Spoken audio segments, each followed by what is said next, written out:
Block element nitrogen family हम लोग पढ़ रहे थे 15 ग्रुप।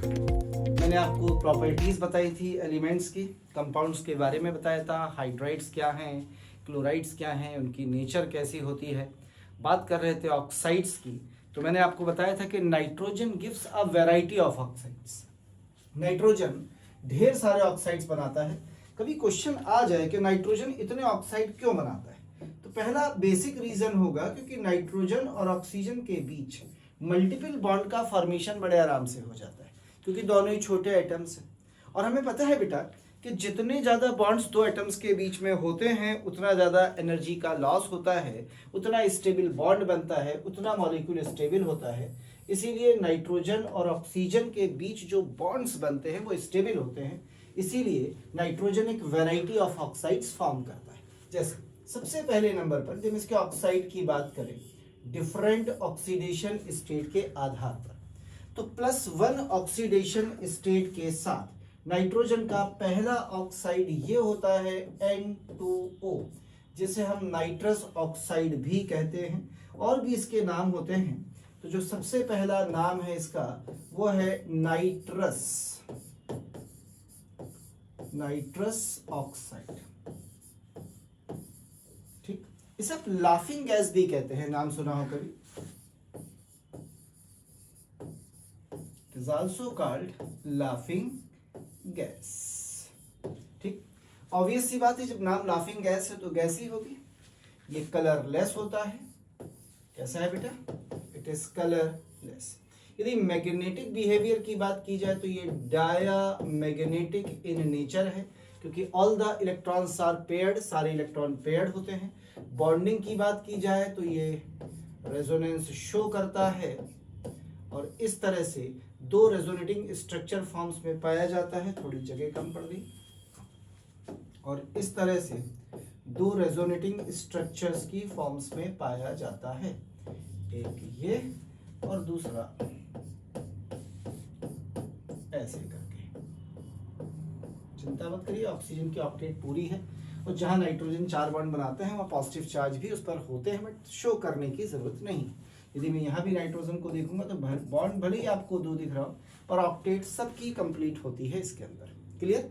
तो ये है आपका सबसे पहला ऑक्साइड नाइट्रस ऑक्साइड या लाफिंग गैस। बनाने का तरीका बड़ा आसान होता है। अमोनियम नाइट्रेट को किसे गर्म करते हैं बेटा?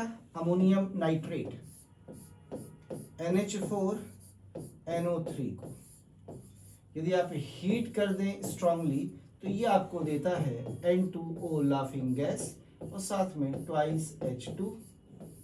कभी बनानी हो तो हम ऐसे बना सकते हैं इस लाफिंग गैस को। तो ये पहला ऑक्साइड था नाइट्रोजन का N2। आइए इसी के दूसरे ऑक्साइड्स की बात करते हैं। The second oxide is NO।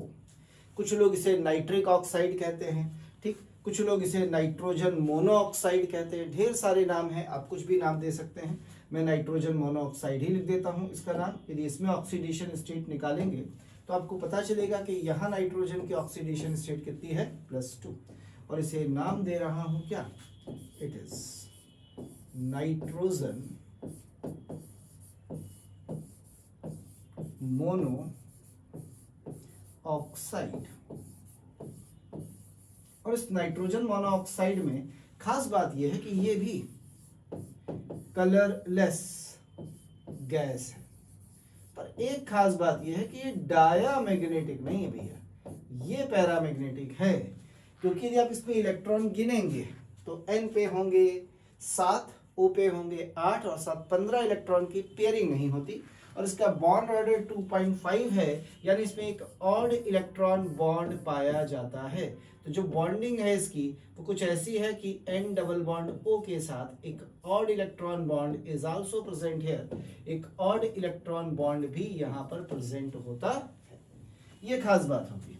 तो ये होता है colourless gas, paramagnetic in nature, जो पैरामैग्नेटिक नेचर का होता है। क्या है ये? NO। बनाने के ढेर सारे तरीके हैं NO को भी। सबसे आसान N2+O2 की रिएक्शन करा दीजिए, यू विल गेट NO, तो आपको NO मिल जाता है। या कॉपर की रिएक्शन डाइल्यूट HNO3 से करा दीजिए तो भी क्या बन जाता है? NO। तो यदि हमें NO बनाना है तो NO बनाने का एक मेथड तो ये है कि आप कॉपर की रिएक्शन करा दीजिए, किसके साथ? दिल के साथ, मतलब डायलूट के साथ HNO3। तो यहाँ हमेशा आपको मिलेगा CuNO3 का होल ट्वाइस और plus you will gate NO with H2।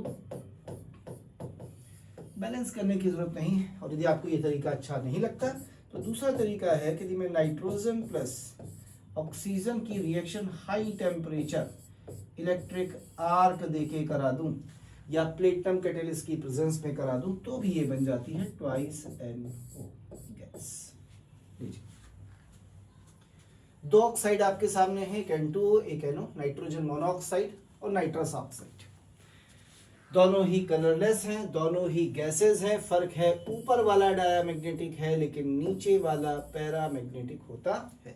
दोनों में यही बेसिक डिफरेंस है कि ऊपर वाला डायामैग्नेटिक है और नीचे वाला पैरामैग्नेटिक नेचर का होता है। बना डालिए, फिर मैं और ऑक्साइड से मिलाता हूं बेटा। हो गया, चलिए आगे बढ़ जाते हैं। नेक्स्ट ऑक्साइड पर आते हैं। It is die nitrogen trioxide N2O3 या कुछ लोग इसे नाइट्रस ऑक्साइड भी कहते हैं, बट नॉट नाइट्रस। हम क्योंकि ऊपर वाले को बोलते थे लाफिंग गैस को, इसलिए हम इसको कुछ नहीं बोलते। हम इसका नाम देते हैं दो नाइट्रोजन को डाई नाइट्रोजन। क्या बोलेंगे बेटा? It is die nitrogen try oxide, क्योंकि 3 ऑक्सीजन, ट्राई ऑक्साइड। इसकी सबसे पहली सबसे खास बात यह है कि ब्लू कलर का सॉलिड होता है। किस कलर का बेटा? ब्लू कलर का। ये नीले रंग का सॉलिड है, पहली खास बात। दूसरी बात, यदि आप इसको देखेंगे तो डायामैग्नेटिक नजर आएगा। मेरे ख्याल से आपको ये भी चेक कर सकते भी है। नाइट्रोजन से शुरू करिए। नाइट्रोजन में 7 होते हैं तो 7 2 14 इलेक्ट्रॉन, ऑक्सीजन में 8 या 24, टोटल इवन इलेक्ट्रॉन्स आएंगे। यदि इवन इलेक्ट्रॉन होते हैं तो हमेशा मॉलिक्यूल कैसा होता है? डायामैग्नेटिक होता है। यदि हम इसके स्ट्रक्चर की बात करें तो स्ट्रक्चर इसका बड़ा यूनिक सा है। That is the structure. ऐसे करके इसका स्ट्रक्चर बनता है। लीजिए, क्या है ये? Die nitrogen try oxide. और यदि आप इसे बनाना चाहते हैं तो इसे बनाने के लिए हम ऐसे बनाते हैं। देखिए, हम NO लेते हैं। क्या लेते हैं बेटा? NO। और इसकी रिएक्शन करा देते हैं N2O4 के साथ। किसके साथ? N2O4 के साथ। तो जैसे आप N2O4 के साथ रिएक्शन कराते हैं, बस बैलेंस कर दीजिए इसको। 2 और 1 3 नाइट्रोजन हो गए, सॉरी 2 और 2 4 नाइट्रोजन हो गए, तो 2N2, 4 और 2 6 ऑक्सीजन हो गए, यानी O3। ये इसका तरीका होता है बेटा बनाने का, कि यदि हमें इसे कभी बनाना हो तो हम ऐसे इसे बना सकते हैं। नेक्स्ट आ जाइए। The next is very important. It is nitrogen dioxide. क्या नाम है इसका? It is called nitrogen dioxide. Nitrogen dioxide. यदि नाइट्रोजन डाइऑक्साइड की बात की जाए तो ये भी कलर्ड कंपाउंड है और ये डार्क ब्राउन, किस कलर की? डार्क ब्राउन या डीप ब्राउन कलर की गैस होती है। जहां तक मैग्नेटिक कैरेक्टर का सवाल है, ये भी पैरामैग्नेटिक है भाई, क्योंकि आप इसमें भी इलेक्ट्रॉन गिनेंगे तो ऑड नंबर में इलेक्ट्रॉन्स आएंगे और इस पे एक ऑड इलेक्ट्रॉन पाया जाता है ऐसे। इस ऑड इलेक्ट्रॉन के कारण ही इट डाइमराइज, ये क्या हो जाती है? डाइमराइज हो जाती है इनटू, किसमें? N2O4 में। और ये जो N2O4 बनता है ये कलरलेस हो जाता है, और कलरलेस होने के साथ जो इसका ऑड इलेक्ट्रॉन था वो पेयर्ड भी हो जाता है, तो ये डायामैग्नेटिक भी हो जाती है। और स्ट्रक्चर में कुछ खास नहीं है बेटा, ये स्ट्रक्चर था एक्चुअली, देखिए NO2 का, और एक और NO2 को ऐसे ही लिख देता हूं मैं, ये लीजिए, और बस दोनों पे एक एक इलेक्ट्रॉन था, ये बॉन्ड बॉन्ड खेल लेंगे ऐसे। तो ये स्ट्रक्चर किसका हो गया? N2O4 का। तो NO2 जो है वो डार्क ब्राउन गैस होती है, याद रखिए, लेकिन जैसे ये डाइमराइज होती है, कलरलेस हो जाती है, ये पैरामैग्नेटिक होती है, ये डायामैग्नेटिक हो जाती है। इसी तरह से सबसे लास्ट में आपके पास एक होता है ये जिसे कहते हैं डाई नाइट्रोजन पेंटा ऑक्साइड N2O5। क्या नाम है बेटा इसका? It is die nitrogen penta oxide. Die nitrogen penta oxide कैसा है? Colourless solid. ये कलरलेस सॉलिड है। जहां तक मैग्नेटिक कैरेक्टर का सवाल है, आप मैग्नेटिक कैरेक्टर आराम से इसका भी देख सकते हैं। सारे इलेक्ट्रॉन्स पेयर्ड हैं, तो नेचर में कैसा है? डायमैग्नेटिक। और इसे बनाने के कई तरीके होते हैं। HNO3 की रिएक्शन P2O5 से करा दीजिए, वो आपको तुरंत दे देता है N2O5 और बन जाता है HPO3 मेटा फास्फोरिक एसिड। कैसे? आगे सीख लेंगे नाइट्रिक एसिड की रिएक्शन में, या चाहे तो मैं यहीं लिख देता हूँ। आइए आप रिएक्शन कराते हैं किसकी? नाइट्रिक एसिड की। देखिएगा ये रहा HNO3, 4 टाइम्स किससे रिएक्शन कराएंगे? क्योंकि 2 से ही काम चल जाएगा। 2 टाइम्स किससे रिएक्शन कराएंगे? P2O5 फास्फोरस पेंटाऑक्साइड से। ये इसका डिहाइड्रेशन कराएगा, आपको देगा N2O5 और खुद जुड़ जाएगा फास्फोरस के साथ ट्वाइस HPO3 मेटाफॉस्फोरिक एसिड। लीजिए ये होते हैं ऑक्साइड्स ऑफ नाइट्रोजन। एक पूरी टेबल बनी है एनसीईआरटी में, आप चेक कर सकते हैं, देख सकते हैं बेटा, सारे ऑक्साइड्स आपको वहां पर दिए जाते हैं। ये थे ऑक्साइड्स ऑफ नाइट्रोजन। खास इसमें केवल एक चीज है कि आप इनकी बॉन्ड्स याद रखिए कि कौन सी बॉन्डिंग्स होती हैं, कौन कलरलेस है, कौन कलरलेस नहीं है। डायमैग्नेटिक पैरामैग्नेटिक तो आप निकालना जानते हैं। क्लियर? खास इसको याद रखिए। डाई नाइट्रोजन ट्राइऑक्साइड, ये ब्लू कलर का सॉलिड है, और जनरली जो सॉलिड होते हैं वो आयनिक कंपाउंड्स होते हैं, याद रखिए। कोवेलेंट कम, आयनिक ज्यादा होते हैं। क्लियर? चलिए आगे बढ़ते हैं। तो ये थे ऑक्साइड्स ऑफ नाइट्रोजन फैमिली। आइए थोड़ा सा और आगे बढ़ते हैं ऑक्साइड्स के बाद, और बात करते हैं इनकी रिएक्शन विद मेटल्स या reactivity with metals. Reaction with metals कहते हैं इस फैमिली के जितने भी मेंबर्स हैं they combine with metals easily. वो मेटल्स के साथ बड़े आराम से कंबाइंड होते हैं। जैसे मान लीजिए ये कोई मेटल है और इसकी ऑक्सीडेशन स्टेट आप कुछ भी मान लीजिए कि सपोज करिए कितनी है, प्लस की x, और यहां पर आपका ये एलिमेंट है, कौन सा? ग्रुप 15 का। इसकी आपको बताइए ऑक्सीडेशन स्टेट नॉर्मली कैसी होती है? -3। तो कंपाउंड बनाने के लिए आपको क्या करना होता है? उम्मीद है याद होगा, भूले नहीं होंगे। इन्हें बस क्रॉस मल्टीप्लाई कर दीजिए। जैसे आप इन्हें क्रॉस मल्टीप्लाई करेंगे आपको फॉर्मूला मिलेगा M3EX। जैसे फॉर एग्जाम्पल मैं दोनों को लेकर दिखा देता हूं। सपोज करिए कि हमारे पास कैल्शियम था। कौन था बेटा? कैल्शियम। ये रहा। चार्ज कितना है? +2। और आपके पास फास्फोरस था, चार्ज कितना है? -3। दोनों को मिला दीजिए, क्या बन जाएगा? Ca3P2 calcium phosphide. या जैसे मेरे पास सोडियम है, ठीक, कितना है? +1, और मेरे पास आर्सेनिक है, कितना है? -3। तो क्रॉस मल्टीप्लाई कर दीजिए बेटा दोनों को, then what you will get? Na3S। क्या बन गया? Sodium arsenide, Na3AS। जैसे मान लीजिए हमारे पास मैग्नीशियम है, कौन है? मैग्नीशियम, और अपने पास नाइट्रोजन है, तो मैग्नीशियम पे +2 है, नाइट्रोजन पे -3 है, दोनों को मिला दीजिए, क्या बन जाएगा? Mg3N2। या मेरे पास एक मैग्नीशियम है सपोज करिए, और प्लस एक बिस्मथ है, कौन है? बिस्मथ। इन्हें मिला दीजिए बिल्कुल ऐसे जैसे ये मिला है, तो क्या बन जाएगा? Mg3Bi2 magnesium बिस्मथाइड। तो इस तरह के ये कंपाउंड्स बनाते हैं किसके साथ? मेटल्स के साथ। नाइट्रोजन फैमिली के सारे मेंबर्स इस तरह से ये मेटल्स के साथ कंपाउंड्स फॉर्म करते हैं। तो कंपाउंड विद मेटल्स लिख सकते हैं। रिएक्शन की जगह कंपाउंड विद मेटल्स लिखे, शायद ज्यादा बेहतर लगेगा आपको। रिएक्शन की जगह बोल देता हूं कंपाउंड विद मेटल्स।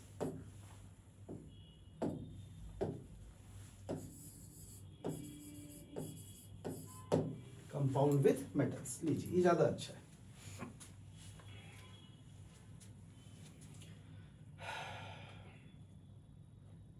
हो गया बेटा।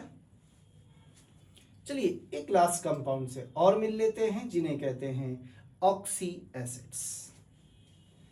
ऑक्सी एसिड्स के बाद हम लोग आ जाएंगे एक एक करके। सबसे पहले नाइट्रोजन के कंपाउंड N2HNO3 पर, और फिर फास्फोरस के कंपाउंड, फास्फोरस के बारे में थोड़ा सा सीखेंगे, फास्फीन थोड़ी सी पढ़ेंगे, H3PO4 के बारे में थोड़ा सा, PCl5 PCl3 के बारे में। तो बात करने जा रहे हैं बेटा किसकी? ऑक्सी एसिड्स की। किसकी बात कर रहे हैं? Oxy acids. कहते हैं कि जितने भी एलिमेंट ये दो टाइप के ऑक्सी एसिड्स बनाते हैं, एक H3EO3 and H3EO4 accept nitrogen. किसे छोड़कर? नाइट्रोजन को छोड़कर। उसके अलग से हम एसिड सभी पढ़ लेंगे, ठीक है। इसे कहते हैं अस एसिड, लोअर ऑक्सीडेशन स्टेट का। क्या कहते हैं बेटा? अस एसिड। इसे कहते हैं इक एसिड, हायर ऑक्सीडेशन स्टेट के। और मैंने आपको बताया था हमेशा हायर ऑक्सीडेशन स्टेट वाले जो एसिड्स होते हैं उनकी एसिडिक स्ट्रेंथ ज्यादा होती है। ये +5 का है, ये +3 का है। जैसे फॉर एग्जाम्पल यदि मैं बनाऊं, ये बना, तो एक बना H3PO3 phosphorous acid, H3ASO3 arsenious acid, H3SbO3 antimonous acid. और इक वाले बनाने हैं तो कैसे बनाएंगे बेटा? H3PO4 फास्फोरिक एसिड या ऑर्थोफॉस्फोरिक एसिड, H3ASO4 आर्सेनिक या ऑर्थो आर्सेनिक एसिड, H3SbO4 एंटीमनिक या ऑर्थो एंटीमनिक एसिड। और आपको पता है इनमें जैसे जैसे हम नीचे की तरफ जाते हैं इनकी जो एसिडिक स्ट्रेंथ होती है वो डिक्रीज करती हैं, घटती हैं। हालांकि हमें जिन एसिड्स के बारे में पढ़ना है वो एसिड्स कौन से हैं? वो केवल दो एलिमेंट के हमें पढ़ने हैं, एक एसिड्स ऑफ फास्फोरस और एक एसिड्स ऑफ नाइट्रोजन। बाकी एसिड्स के बारे में हमें ज्यादा स्टडी नहीं करनी। तो आइए मैं इन्हीं दोनों से आपको मिलाता हूं, एसिड ऑफ नाइट्रोजन कौन है और एसिड ऑफ फास्फोरस कौन से हैं। हमेशा पहली बात, यदि वो कभी ऑक्सी एसिड की बात करता है, मैं सब हटा दूं बेटा, यदि वो कभी भी ऑक्सी एसिड की बात करता है तो ऑक्सी एसिड का मतलब होता है ऐसे एसिड्स जिसमें ई से कौन जुड़ा हो? OH जुड़ा हो। ई कौन है? आपको पता है, नाइट्रोजन फैमिली का कोई भी मेंबर, उन्हें कहते हैं ऑक्सी एसिड्स। हमेशा जैसे हम सबसे पहले ऑक्सी एसिड्स पढ़ने जा रहे हैं, किसके? नाइट्रोजन। तो नाइट्रोजन कई तरह के ऑक्सी एसिड्स बनाता है। जैसे सबसे पहला एक अनस्टेबल एसिड है HNO2, नाम है बेटा नाइट्रस एसिड। नाइट्रस एसिड जिसमें बहुत सारी खूबियां हैं, ये ऑक्सीडाइजिंग एजेंट भी है, रिड्यूसिंग एजेंट भी है और नाइट्रो कॉम्प्लेक्स बनाने के काम भी आता है, क्योंकि NO2 एक बहुत अच्छा लिगेंड होता है, तो कॉम्प्लेक्सिंग एजेंट का काम भी करता है। दूसरे नंबर पर आ जाइए, it is most stable most common acid HNO3, नाम है बेटा नाइट्रिक एसिड। बहुत सारे काम आता है, एक अच्छा ऑक्सीडाइजिंग एजेंट होता है, एक्वा फोर्टिस बोलते हैं, स्ट्रॉन्ग वाटर बोलते हैं, बड़े काम का है, हम पढ़ेंगे इसके बारे में भी। एक ब्लीचिंग एजेंट की तरह इस्तेमाल किया जाता है इस एसिड को, नाम है पर नाइट्रिक एसिड, पर नाइट्रिक एसिड। और एक केवल ऐसा है जो डाई बेसिक है, HNO का डाइमर H2N2O2, जिसका नाम है हाइपो नाइट्रस एसिड। मजे की बात, नाइट्रोजन के जितने भी एसिड्स हैं, ये सारे के सारे जितने भी हैं वो सब मोनोबेसिक हैं। मोनोबेसिक यानी इनकी बेसिसिटी कितनी है बेटा? एक है। लेकिन ये वाला जो एसिड यहाँ पे आपने लिखा है, it is only dibasic. ये कैसा एसिड है? डाई बेसिक, यानी ये दो सीरीज साल्ट की दे सकता है, एक बार एक H हटाओ, एक बार दो हटाओ, ये सब केवल एक एक साल्ट बना सकते हैं। तो ये डाई बेसिक होता है, ठीक। और ऊपर वाले तीनों मोनो बेसिक एसिड हैं। पढ़ना मेनली हमें केवल एक के बारे में है और वो है नाइट्रिक एसिड। तो ये हैं ऑक्सी एसिड्स नाइट्रोजन के, बना डालिए।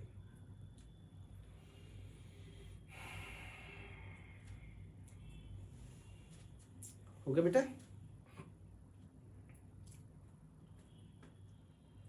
चलिए इसके बाद बात करते हैं ऑक्सी एसिड्स ऑफ फास्फोरस।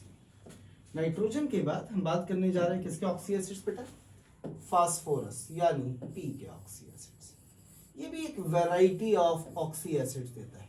शुरुआत होती है इसके +1 ऑक्सीडेशन स्टेट के इस एसिड से, H3PO2, नाम है हाइपो फास्फोरस एसिड। ठीक है, क्या नाम है बेटा? हाइपो, वाइट तो इसी से लिख देता हूं। क्या नाम है? हाइपो फास्फोरस एसिड, या कुछ लोग इसे फॉस्फेनिक एसिड भी कहते हैं। क्या कहते हैं? Phosphinic acid. It is also called phosphinic acid. नाम है बेटा, याद रखिएगा, फॉस्फेनिक, गलती से लिख गया हूं मैं, फॉस्फेनिक एसिड। इट इज फॉस्फेनिक एसिड, इसी का नाम है। दूसरे नंबर पर आइए, इसी के जस्ट नीचे +3 ऑक्सीडेशन स्टेट का H3PO3, अभी अभी आपने लिखा था, नाम है फॉस्फोरस एसिड। फॉस्फोरस एसिड, या इसे फॉस्फोनिक एसिड भी कहा जाता है, और क्या बोलते हैं? Phosphonic acid. इसी का नाम होता है फॉस्फोनिक एसिड भी बेटा। ठीक है, H3PO3। नेक्स्ट आ जाइए।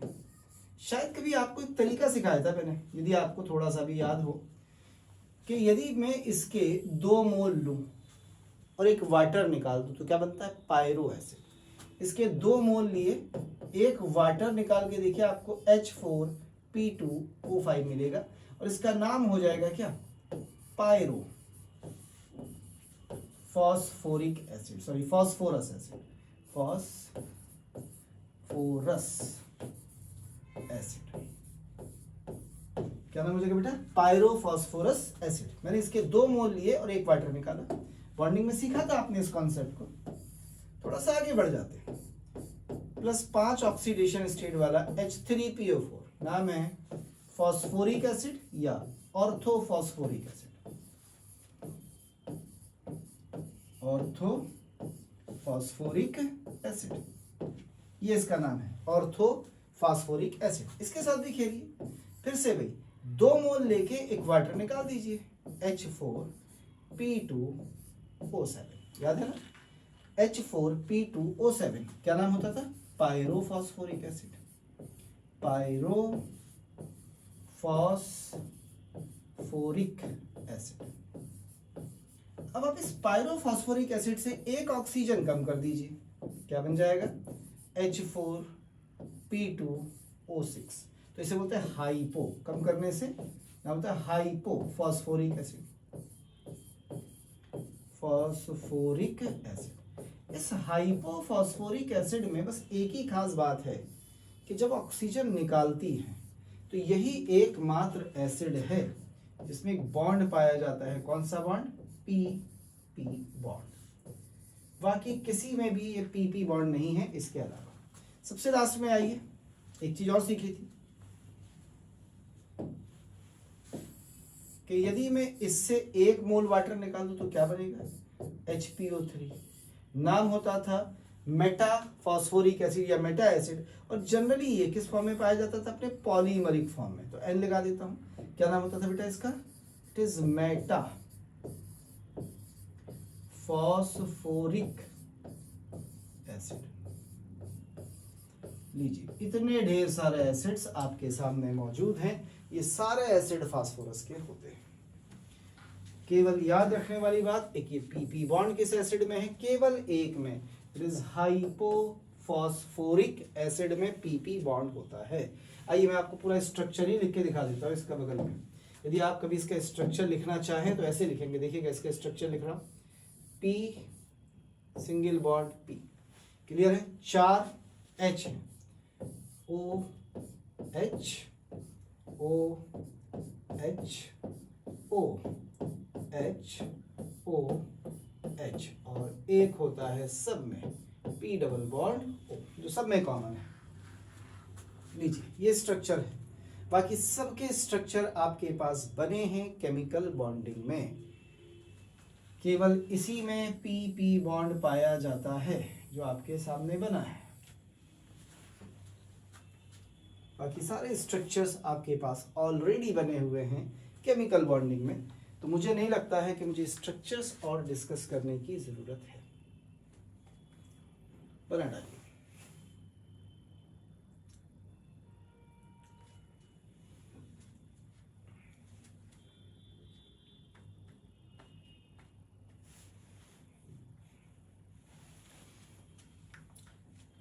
बन गए बेटे सारे। तो ये हैं oxy acids of nitrogen and oxy acids of phosphorus. ये था कंपाउंड्स ऑफ नाइट्रोजन फैमिली के बारे में। आइए अब हम लोग शुरू करने जा रहे हैं और स्टार्ट करेंगे हम इससे। What is that? नाइट्रोजन। क्योंकि 2 N है इसलिए हम इसे नाम देते हैं डाई नाइट्रोजन। हम लोग इसे एक नाम और देते थे, इट इज ऑल्सो कॉल्ड एजोट। एजोट। देखिए क्या होता है, जब कभी पृथ्वी बनी होगी, हाइड्रोजन क्यों चली गई आपको सब पता है ना, पर ऑक्सीजन या नाइट्रोजन क्यों रह गए ये भी आप जानते हैं। नाइट्रोजन एक्सेस में है, लेकिन यदि ऑक्सीजन हटा दी जाए तो there is no mean of life, क्योंकि हम ऑक्सीजन के कारण ही जिंदा हैं और ऑक्सीजन की हमें ज़रूरत है। तो याद रखिए कि डाई नाइट्रोजन एजोट का मतलब ही होता है lifeless, mean have no life. इसका मतलब ही है नो लाइफ और से विदाउट लाइफ। यानी ये नाइट्रोजन यदि केवल है तो वहां पे लाइफ नहीं है, तो एजोट का मतलब होता है नो लाइफ या विदाउट लाइफ।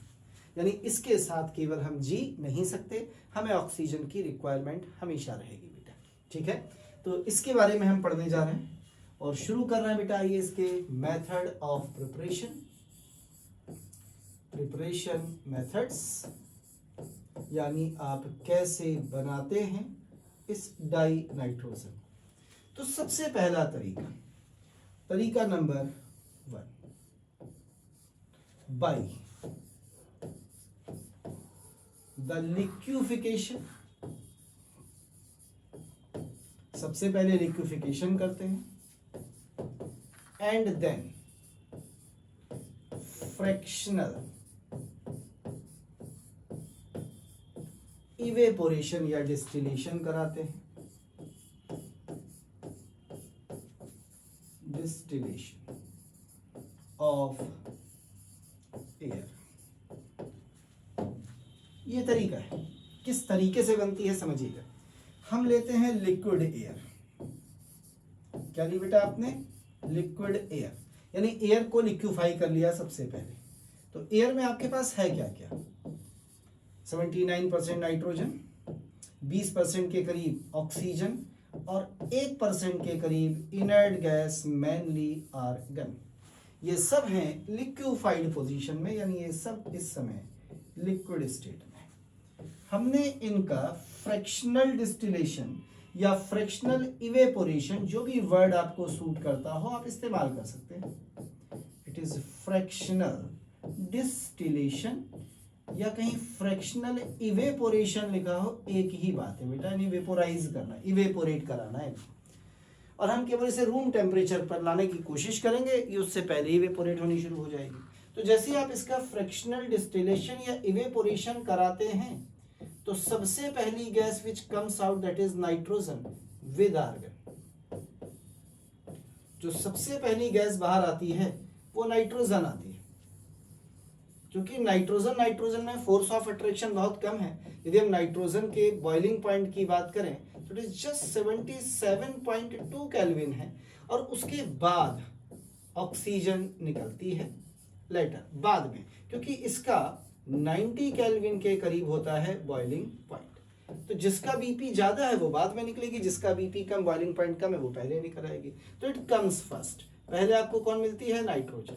इसीलिए कहते हैं इससे जो नाइट्रोजन मिलेगी वो थोड़ी भारी होती है, हैवी होती है, क्योंकि उसमें आर्गन की इम्प्योरिटी मौजूद है, और आर्गन की इम्प्योरिटी इस नाइट्रोजन के वेट को बढ़ा देती है बेटा। क्यों? क्योंकि आर्गन का 40 होता है 1 मोल का वेट, और नाइट्रोजन के 1 मोल का वेट 28 होता है। जब दोनों मौजूद होंगे तो वेट 28 से थोड़ा सा स्लाइटली ज़्यादा मिलता है, due to the impurity of argon या प्रेजेंस ऑफ आर्गन होने के कारण। तो ये पहला मेथड है नाइट्रोजन बनाने का। किससे बनाया है बेटा आपने? From liquid air. पहले हमने एयर का लिक्विफिकेशन कराया और फिर उसका फ्रैक्शनल डिस्टिलेशन, या मैंने इसे दूसरा एक नाम और दिया था, या फ्रैक्शनल इवेपोरेशन। इवेपोरेशन एक ही बात है। डिस्टिलेशन लिखा हो तब भी ठीक है, इवेपोरेशन लिखा हो तब भी ठीक है। यह है मेथड नंबर फर्स्ट बना डाली, नाइट्रोजन का पहला मेथड ऑफ प्रिपरेशन।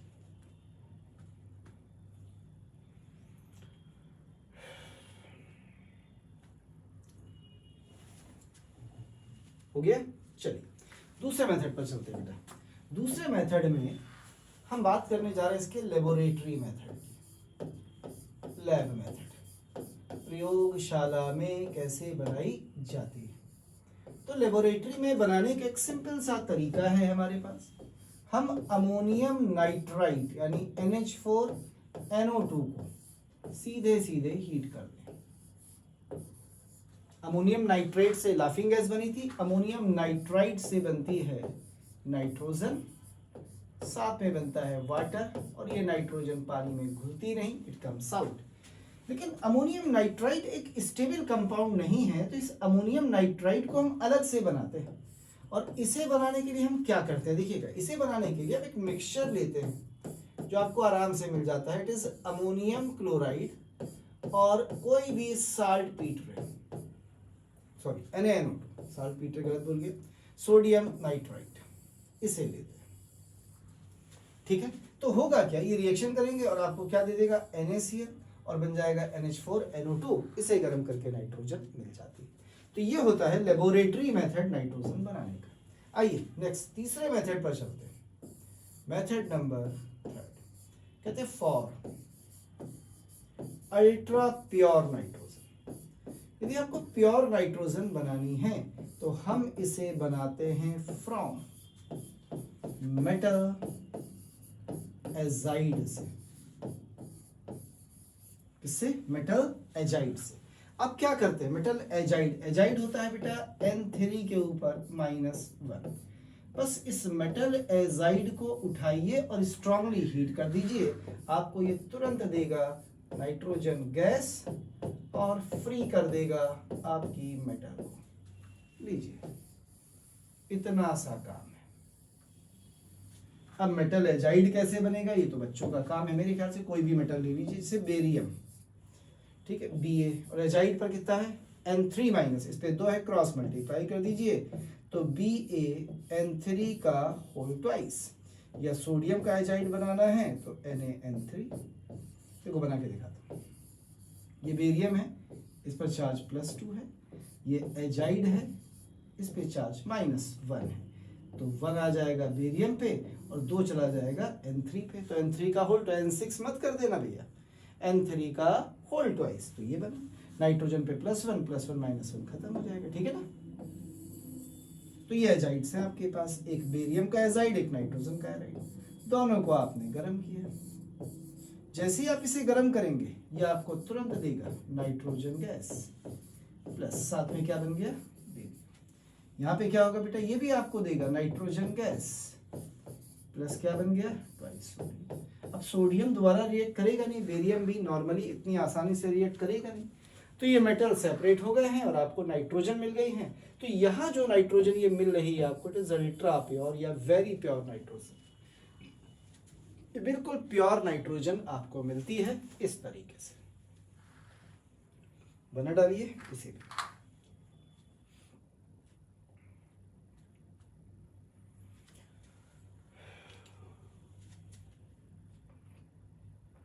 बन गया बेटा।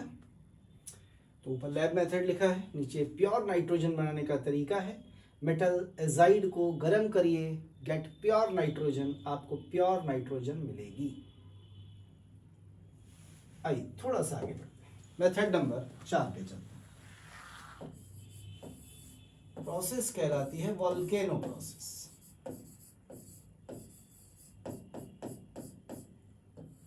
It is volcano reaction, it is volcano process.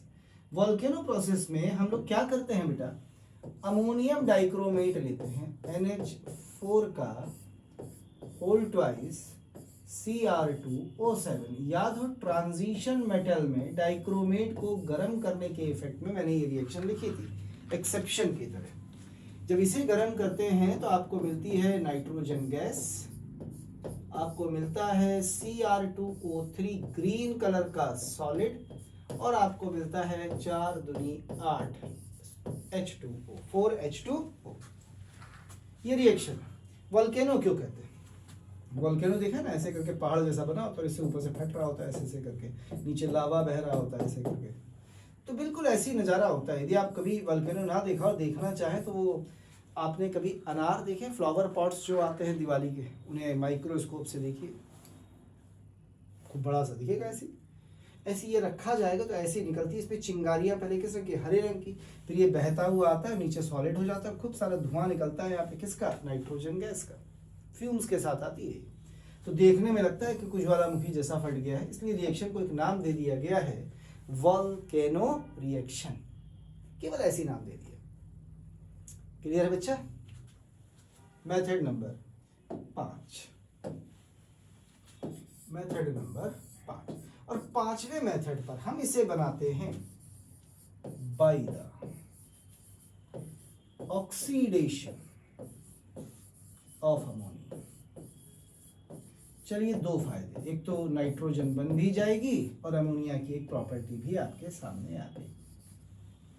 आप ऑक्सीडेशन कराते हैं अमोनिया जी का, कैसे कराते हैं अभी सिखाता हूं। आप जरा ऊपर वाली रिएक्शन बना लीजिए, मैं इसे हटाऊंगा और फिर से लिखूंगा। हेडिंग तो डाली ली होगी, by the oxidation of ammonia. देखिए कैसे ऑक्सीडाइज कराते हैं। देखिए, हम यहाँ पर अमोनिया ले लेते हैं, ट्वाइस तो बैलेंसिंग में ले लूंगा। हम यहाँ पर अमोनिया ले लेते हैं, ये रही, बट ऑब्वियस है 2 लेनी पड़ेगी क्योंकि नाइट्रोजन N2 होती है। और इसे ऑक्सीडाइज कर दिया, पता है किसमें, इसमें। अब ऑक्सीडाइज क्यों किया, बड़ा सिंपल सी चीज है भाई। यदि आप यहाँ पे ऑक्सीडेशन स्टेट देखेंगे नाइट्रोजन की तो -3 है, और यहाँ देखेंगे तो 0 है, तो ऑक्सीडेशन स्टेट बढ़ रही है, और ऑक्सीडेशन स्टेट का बढ़ना ही कहलाता है ऑक्सीडेशन।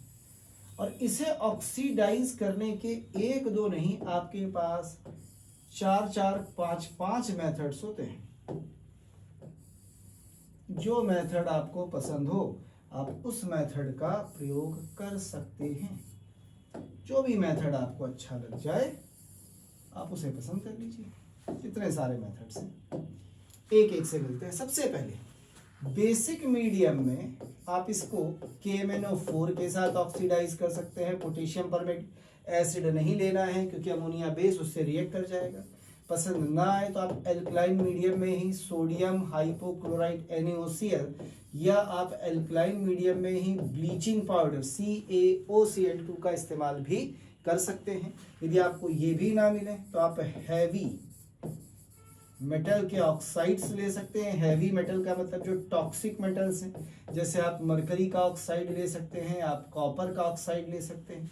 आप इन्हें इस्तेमाल बिल्कुल कर सकते हैं, या आप इस्तेमाल कर सकते हैं यहाँ पर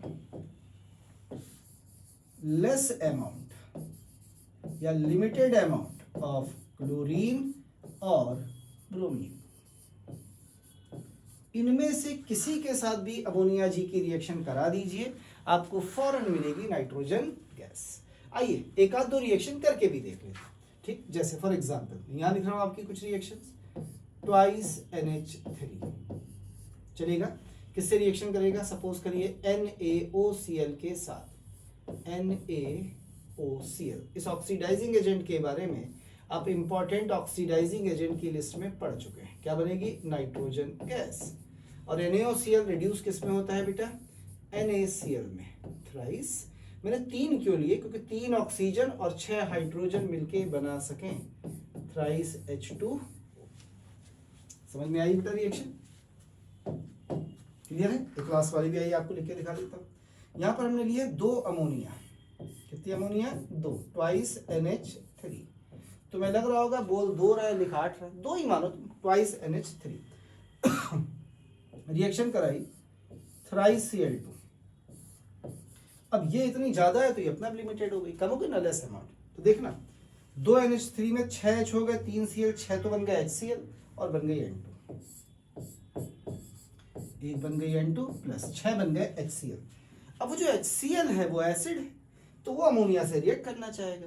तो 6 HCl को न्यूट्रलाइज करने के लिए 6 अमोनिया और जरूरत पड़ी, और उन्होंने न्यूट्रलाइज करके अमोनियम साल्ट बनाया 6 NH4Cl। तो 2 + 6 टोटल कितनी अमोनिया रिक्वायर्ड हो गई? 8। कितनी रिक्वायर्ड हो गई? 8। बिल्कुल सेम ऐसी रिएक्शन आप कोई और देख लीजिए, किसके साथ करा तो एक और कोई देख लीजिए, पसंद कर लीजिए। हैवी मेटल ऑक्साइड के साथ देख लीजिए, जैसे ये रहा ट्वाइस NH3। कोई भी हैवी मेटल ऑक्साइड ले लिया, सपोज हमने CuO ले लिया। 3 क्यों लिया? क्योंकि 3 ऑक्सीजन चाहिए। तो ये क्या बन गई? नाइट्रोजन गैस प्लस Cu हो गई फ्री, और 3 ऑक्सीजन 6 हाइड्रोजन मिलके बना लेंगे थ्राइस H2O। तो लीजिए इतने सारी रिएक्शन मैंने आपके लिए लिख दी हैं, सब में आप क्या बना रहे हैं बेटा? Nitrogen. In all the reactions जितने भी प्रिपरेशन नाइट्रोजन के थे वो मैंने आपके सामने लिख दिए। ये है method of preparation of nitrogen. बन जाए तो हेडिंग डाल दीजिए, इसके बाद प्रॉपर्टीज ऑफ नाइट्रोजन। चलिए पहले बना लीजिए, थोड़ा ज्यादा है, टाइम लगेगा बनाने में। बना लो।